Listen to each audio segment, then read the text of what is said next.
Hey there, it's Marianne at Thrive with your top tip. And today I wanted to talk to you about the two different types of content you can create inside Microsoft Forms.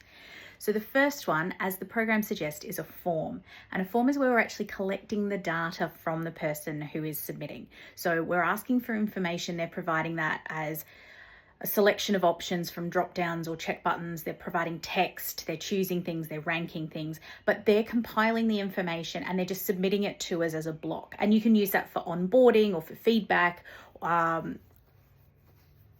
surveys, those sorts of things. The other tool that is available that you may not be aware of is that Microsoft Forms allows us to create a quiz.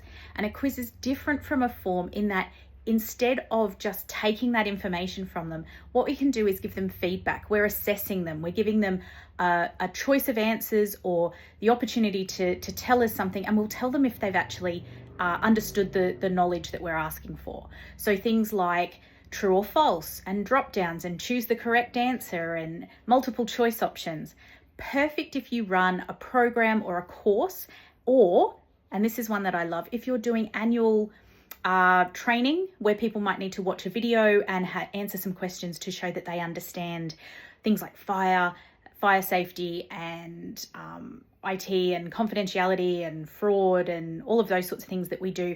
In places I've worked before, we've called them our annual mandatories, and we've had to do them to show that we are compliant with the company's policies. So things like that you can do as a quiz in Microsoft Forms. You can choose them all as multiple choice or select one of these options, and it will allow you to tell people if they have passed or got it correct, provide some feedback, and you can give them a passing grade. So you can say you need to have achieved 60% to have passed this quiz, and they can go back and sit it again if they don't get it right.